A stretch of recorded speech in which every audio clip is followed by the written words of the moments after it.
Hey everyone, today I will show you how to control traffic between containers in different Docker networks. You will learn how to make one container communicate with another while keeping the rest completely isolated. The goal of this lesson isn't to memorize commands, but to truly understand how Docker networks, bridges, and IP tables work together. Let's get started. Okay, before we start, let's take a quick look at the requirements.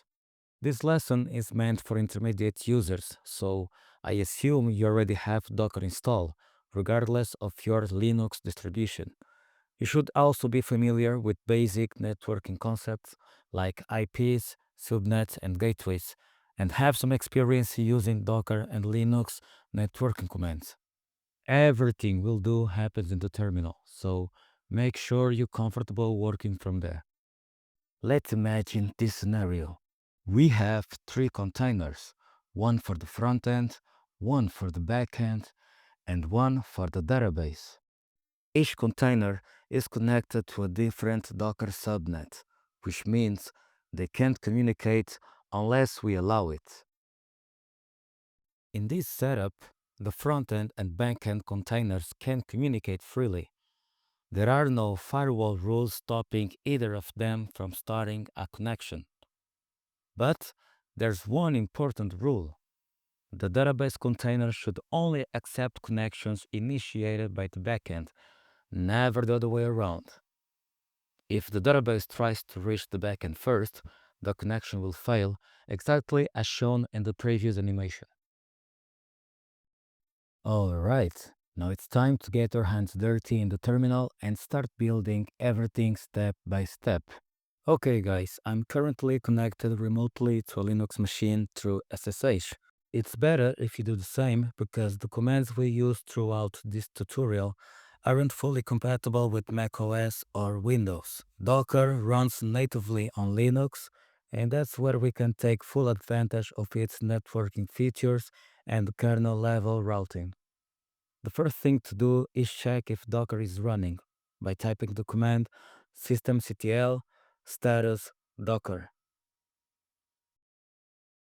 As you can see my output, the Docker service is currently active. If for some reason it's not running on your system, you can start and enable it by typing the command systemctl enable now docker. This will make sure that every time you restart your system, the Docker service will start automatically by default. Just a note, I run all commands without using sudo, since I'm logged in as the root user. If you're not, remember to add sudo before most of the commands. Now, we need to make sure that the Docker you have installed is the genuine one, and not the wrapper provided by Podman. On some RHEL-based distributions, when you install Docker, you might actually be installing Podman instead. It uses the same command name as the wrapper. To verify this, type the command ip link show. This will list all network interfaces available on your system. If you don't see an interface named Docker 0, that means you're probably running Podman. The solution is to visit the official Docker website and carefully follow the installation instructions to get the real Docker package installed on your system. If your Docker setup is working correctly, the next step is adding the three Docker networks, one for each container. We will create a network for the front end, another one for the back end, and a third one for the database. To start, let's create the first network for the front end container by typing docker network create dash dash driver bridge dash dash subnet equals 172.18.0.0 slash 16 net frontend.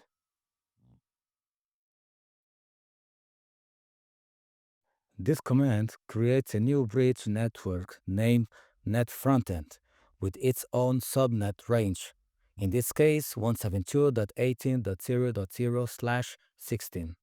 Now, let's do the same for the backend and database networks.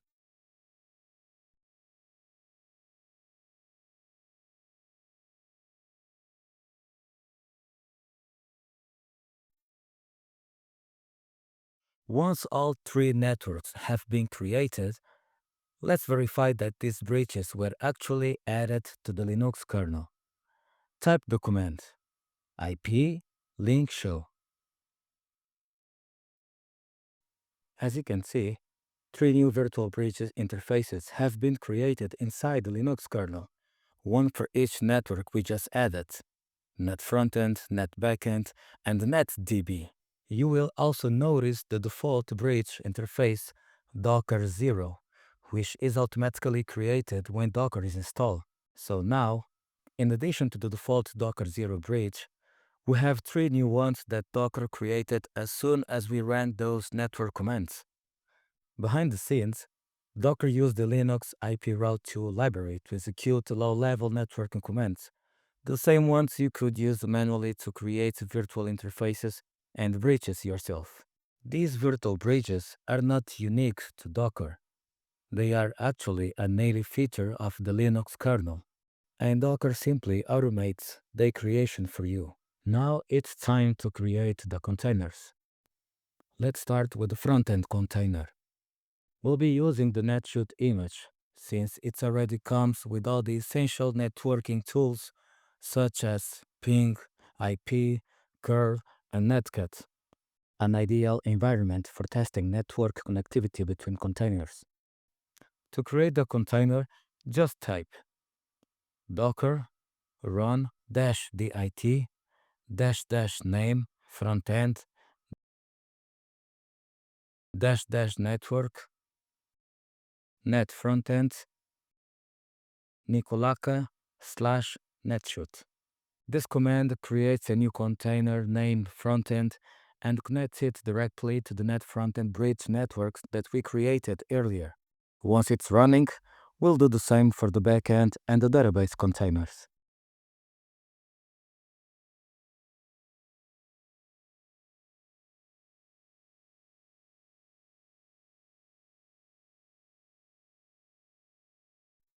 Okay, let's type the command docker ps to make sure the containers are running. And yep, they're up and running. At this point, we already have all our networks created and the containers up and running. Right now, each container is completely isolated. None of them can communicate with any other container. To verify that, let's do a quick test.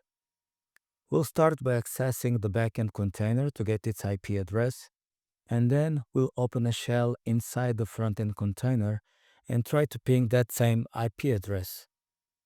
To access the backend container, type the following command: docker exec-it backend bash. We're now inside the backend container. Let's check the IP address assigned to it. To do that, we will use the IP command. Type the command ip-br addr show. In the output, we can see two IP addresses, one for the loopback interface and another for the 80 interface. The one we're interested in is the IP assigned to 80. In this case, that's 172.19.0.2, which is the backend container's IP. Let's now exit the container by typing exit. Back in host terminal, let's access the frontend container by typing docker exec-it frontend bash. Once inside, we'll try to ping the backend container using the command ping 172.19.0.2. As you can see, the ping fails, and we need to find out why. Every time we create a container, Docker automatically adds firewall rules to block traffic between networks that belong to different bridges. Pay attention that these IP rules apply only to the bridges created by Docker, not custom network interfaces you might configure manually. Adding those rules might seem like a quick fix, but in production, it's risky and could create serious security issues. But there's an easier and safer way to solve this. Docker allows a container to connect to more than one network bridge. So, if we want the front-end container to communicate with the backend, we just need to attach it to the same bridge where the backend container is connected. To do that, type the command docker network connect net backend frontend. After running this command, the front-end container will now be connected to both networks and will automatically receive a new IP address that matches the subnet of the backend network. Let's run a quick command to verify that the front-end container has received an additional IP address. In your terminal, type docker exec-it frontend IP-br addr show. Let's run it. As you can see, there's now an additional interface with an IP address that matches the backend subnet. In this case, 172.19.0.3. Now, let's test the connection by pinging the backend container directly from the frontend container. Let's run this command. Docker exec-it frontend ping 172.19.0.2. Whoa, it's working. Now both containers are now communicating through the same network bridge. Now we want the backend container to communicate only with the database and not with the other containers. To do that, we'll run the command docker network connect net database backend. Let's run it and done. Some of you might be wondering, wouldn't the command docker network connect net backend database work as well? Yes, it would technically work, but it would also expose the database to every container already connected to the backend network. Since the frontend is also part of that network, it would gain access to the database too. And that's exactly what we want to avoid. By connecting the backend to the database network instead, we make sure that only two containers, the backend and the database, share that interface. Don't worry if this doesn't make full sense yet. I will show you a visual diagram at the end, so you can clearly see how this network topology looks inside the system. Alright, let's verify that the database container can only communicate with the backend and not with the frontend. First, let's check the IP address of the frontend container. Type the command docker exec-it frontend IP-br addr show. Next, let's get the IP address of the backend container. Docker exec-it backend IP-br addr show. Now that we have both IPs, let's go inside the database container and try to ping each one of them, starting with the front-end network. Run the commands docker exec-it database ping 172.18.0.2 and docker exec-it database ping 172.19.0.3. As you can see, both pings fail, which means that the database container can't reach the front-end network. Now, let's test the IPs associated with the backend network. Run the commands docker exec-it database ping 172.19.0.2 and docker exec-it database ping 172.20.0.3. The first one fails, but the second ping to 172.20.0.3 works perfectly. This confirms that the database container can only reach the backend through their shared bridge, and that all other communication is successfully blocked by Docker's isolation rules. So far, we've successfully connected our containers to their networks. Before applying our next firewall rule, we first need to get the bridge ID of the net database network, because we'll need that bridge name inside the command that tells the kernel which network interface to apply the rule to. Let's start by listing all our Docker networks. Just type in your terminal Docker network ls. Here, we can see all the networks we've created, and there's our net database network. Let's copy its network ID. Now, to find which bridge interface is linked to this network inside the host, just type IP addr show pipe grep and paste your network ID. And there it is, the bridge name that Docker created for the net database network. You will notice it starts with br dash, followed by the same ID we just copied. Let's copy that bridge name, because we'll need it in the next command. Now it's time to apply the firewall rule in the IP tables that enforces the one-way connection. We want the backend to be able to start a connection with the database. But if the database tries to start a new connection back to the backend, the connection will fail, just like the diagram you see on the screen. Let's add that rule.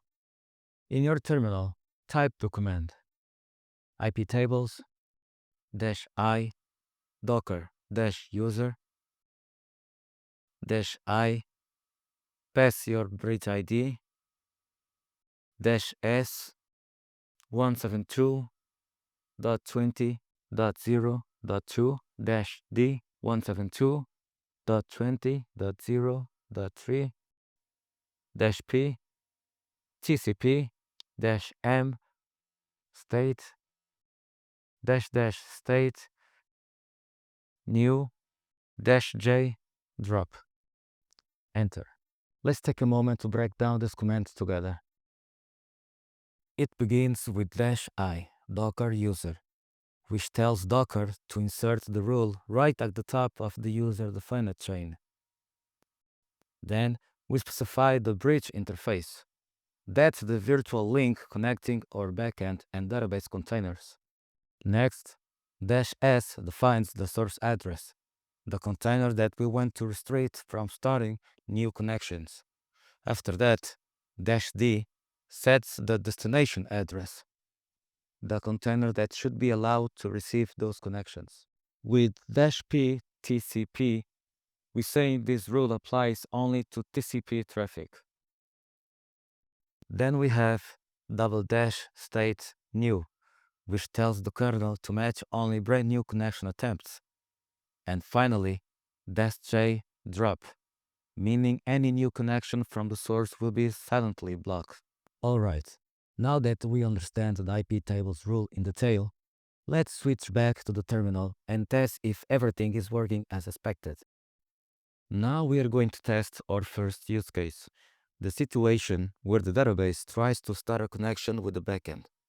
We'll see if our firewall rule is really doing its job and blocking that traffic. To make this easier to follow, I will be working with two terminal windows open at the same time, one for the backend container and another for the database. That way, you can clearly see what happens on both sides as we test the connections. Let's start by entering the backend container. Docker exec -it backend sh. Enter. And now in another terminal, let's enter the database container. Docker exec -it database sh. Enter. Now both terminals are open, one for the backend and one for the database. Before we start testing the connections, let's check the IP address of each container, so we know exactly which address to use for test. Inside the backend container, type IP-br addr show. You will see multiple addresses here because this container is connected to more than one bridge. For this test, we'll use the IP that starts with 172.20, since that one belongs to the same bridge as the database container. Now, do the same inside the database container. IP-br addr show. Alright, now that we know both addresses, let's begin. The backend will be the one listening, and the database will try to connect. Inside the backend terminal, run nc-lvk-p88-s, the backend IP address, and done. This starts a listener on port 88 using the backend's IP address. Let's see what happens when the database container tries to start a connection to the backend. In the database terminal, we're going to connect to the backend on port 8080. Type the following command and remember to replace the IP with the backend's address, the one that belongs to the same bridge. nc-v, type your backend IP 8080. Alright, as you can see, the connection works, and that's a problem. It means the database is still able to start a connection to the backend, even though we already added our firewall rule. Let's see why this is happening. Back on the host, let's check if the firewall rule was triggered. Run the command iptables-l docker-user-v-n-line-numbers. If you look at the packets and bytes columns, you will see that the counter didn't change. That means iptables didn't see the traffic at all. Why? Because bridges work at layer 2, the Ethernet layer, and iptables works at layer 3, the IP layer. So the kernel forwards Ethernet frames between containers, but doesn't send them to iptables unless we ask it to. To fix this, we need to load a module that tells the kernel to pass the bridge traffic to iptables. In our terminal, let's run mod probe br_netfilter. Press enter. Now you need to run another command. cctl-w net.bridge.bridge-nf-call-iptables equals 1. Press enter. So, the first command loads the module. And the second one tells the kernel to forward bridge packets to iptables. Let's test again. Inside the backend container, start the listener once more. nc-lvk-p8080-s, your backend IP. And inside the database container, run the command nc-v, your backend IP 8080. Now the connection fails, and that's the expected result. Now type exit to go back to the host terminal. Let's track the iptables counters again. Run the command iptables-l docker-user-v-n-line-numbers. Enter. You will see that the packet counter increased. So this time, iptables actually caught the traffic and blocked it. Nice work. We just finished configuring everything. Our networks, containers, and even the firewall rules. Before we wrap up, let's take a moment to step back and see what actually happened behind the scenes. I want to give you a clear mental picture of what Docker built for us, how those networks, bridges, and connections came together inside the host. So let's quickly review it visually so you can truly understand what's happening under the hood. When we created our Docker networks and containers, Docker quietly built a virtual network inside the host. Each network became a Linux bridge, a virtual switch where every connected container joined the same subnet. To connect them, Docker created veth pairs, virtual cables with one end inside the container and the other inside the host, linked to the bridge. As we added the front and back end and database, Docker repeated the process, one veth pair for every bridge connection. The backend container was dual home. It had two interfaces, each connected to a different bridge, one toward the front-end network and another directly to the database bridge, just like a server with two network cards plugged into separate switches.